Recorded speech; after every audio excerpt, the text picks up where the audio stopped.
Okay. Hello and welcome to the Women's Cricket Show. And today, obviously, me and Trisha they are back. And interestingly, this is the first show that we are doing from a new studio, right? Yeah.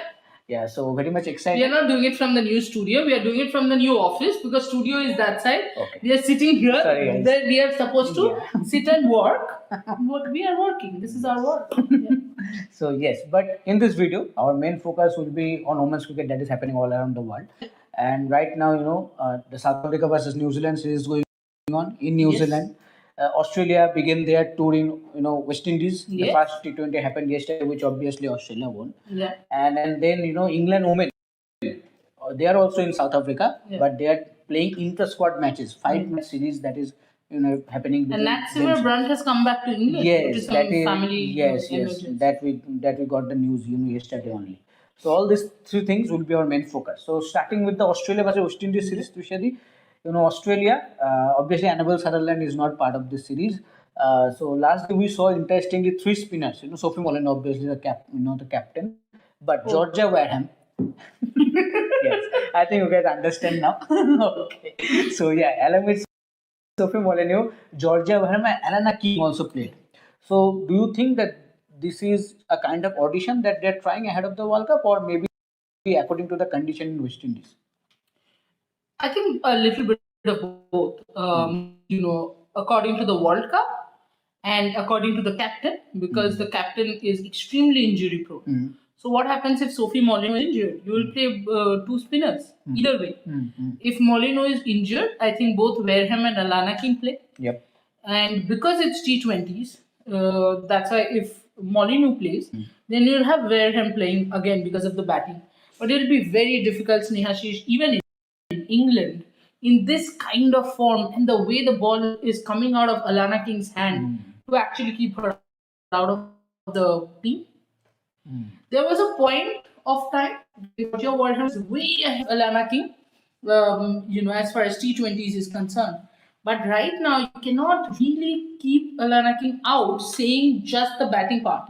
She can hit sixes. Yep. And if the India series was anything to go by, her fielding has improved Super. leaps and bounds. The boundary saved.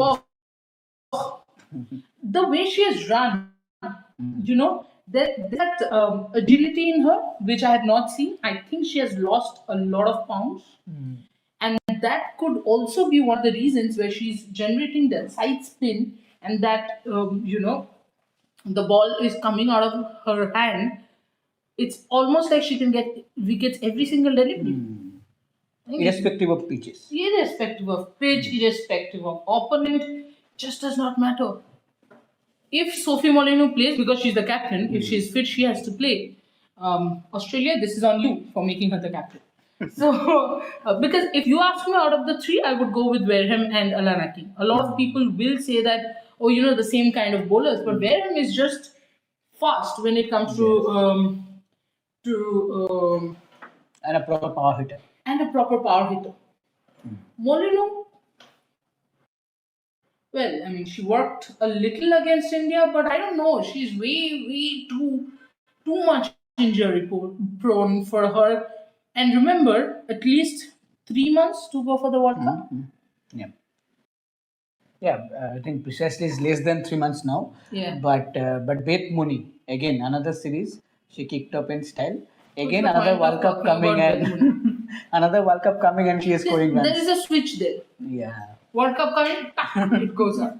But yeah, not surprising. In fact, I was very surprised the way Mooney was performing in the series against India. I thought she looked a little fatigued. Especially behind the stumps also.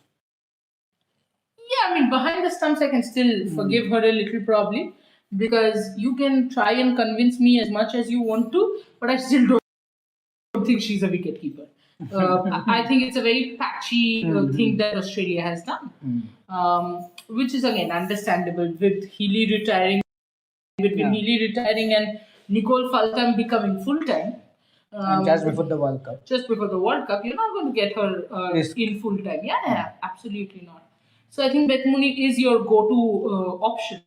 But that is where I'm quite surprised that someone like Phoebe Litchfield, you knew she was talented enough and can keep wickets. You should have gone with her initially. Now she has not kept for a long time, so there's no point.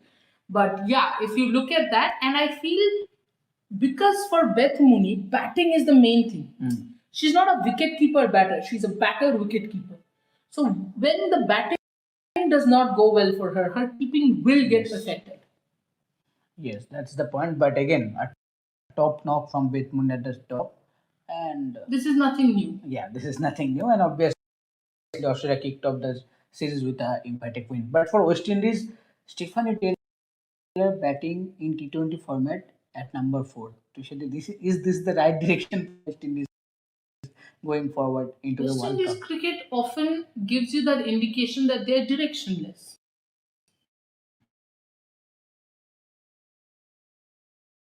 हवा जहां पे रुख मोड़ रहा है हम उस तरफ जा रहे हैं. It's something like that.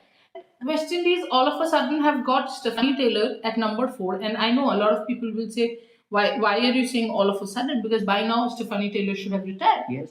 It's not about not scoring runs. She is scoring runs. It is not about age. We have our own captain is what, 36, 37? 37 maybe. Yeah.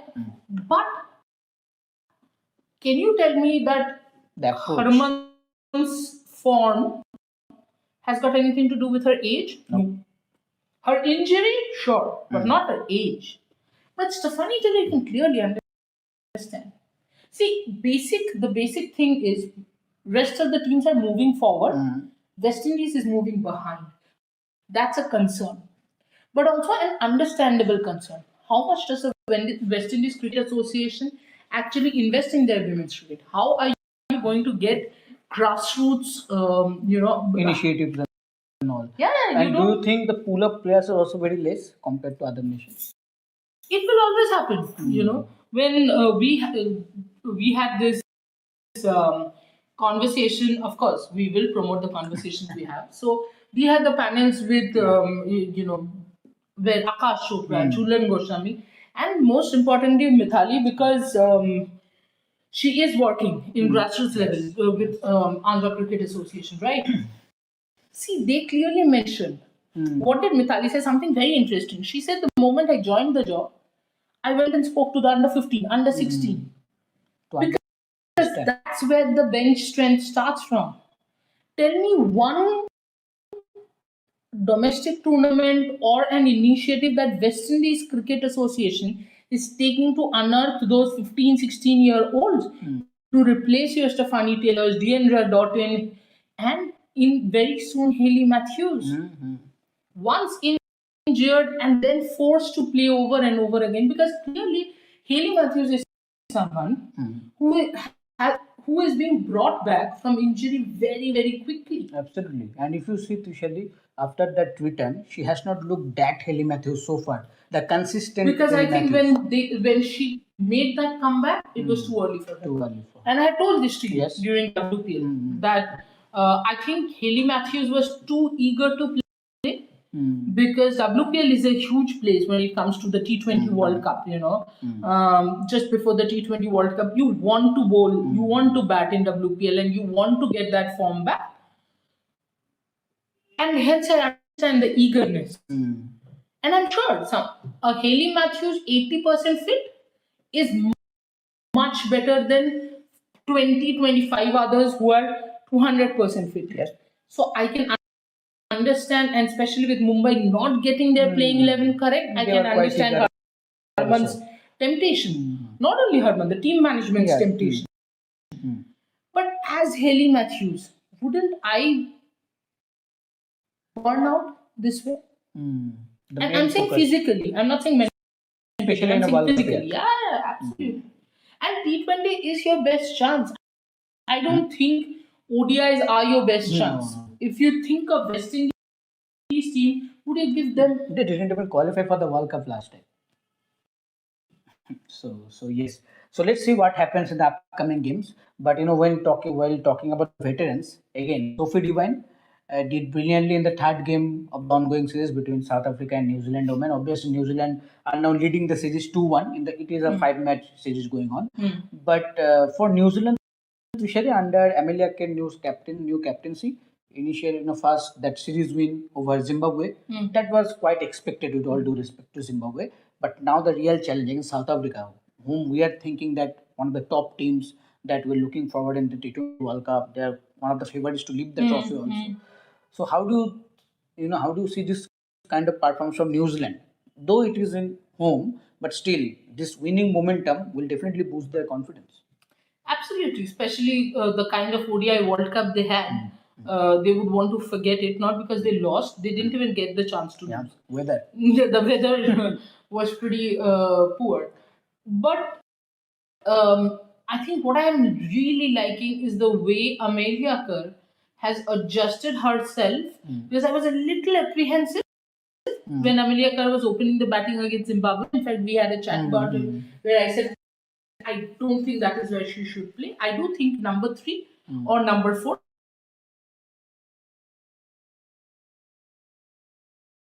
At number 3 in the South Africa series with Isabel Gaze and Plimmer opening the batting. And I think that's how it should be. Because again, Gaze and Plimmer get you that right-left combination where you will make it a little difficult at least. But I think the biggest problem with New Zealand will always be the fact that most of their batters, and the same problem that South Africa has, most of their batters are so inconsistent that winning the series, losing the series does not matter. It's almost like which team turns up on that particular day. They will get 78 all out, and then one day they'll score 278. Unpredictableness. Yeah, absolutely. I mean, if anybody says that South Africa is absolutely dependent on Laura Woolward, I would agree. Same way, I don't agree that New Zealand is absolutely dependent on Amelia Kerr. On a good day for the New Zealand team, each one of them are brilliant. On a bad day, nobody is there. Even Amelia Kerr is not performing. Same for South Africa.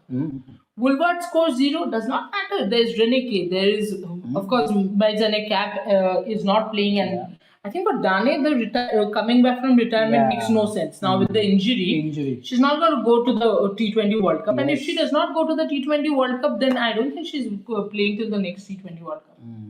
And one day World Cup to chhodi do. Yes, but Tushari, we can still understand the value of Sophie Devine having team with the ball, with the bat. The way she's bowling, taking 2 wickets, scoring 50s, unbeaten 50s, finishing the game off. I can understand. But what is this approach again?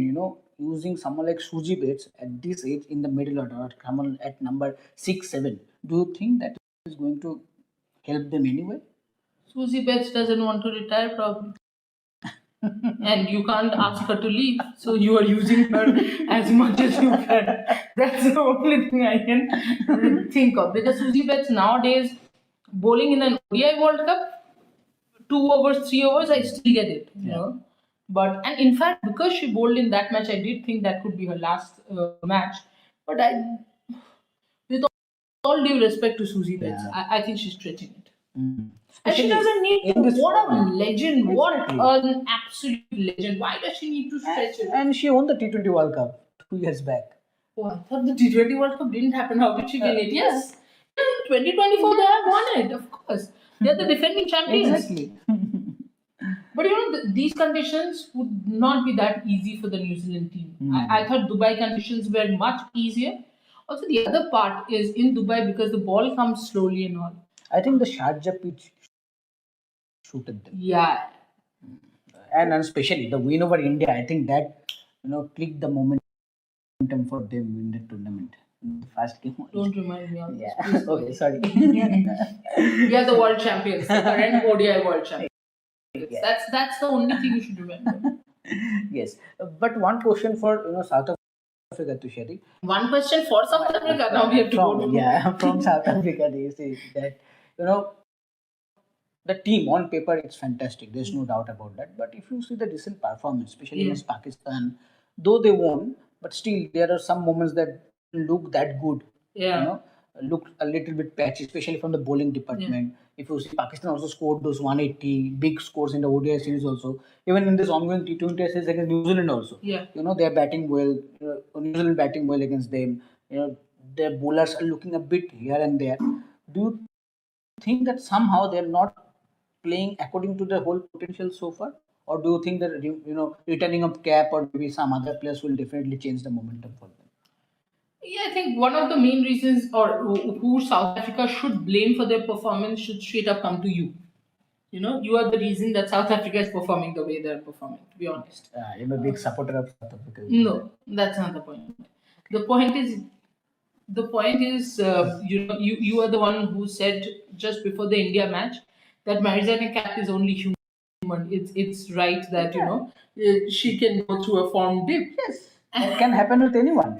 No, from that time onwards, Marizanne Cap's form is gone. It hasn't even dipped. It has just gone. In double, she did well for 2 games. 2 games.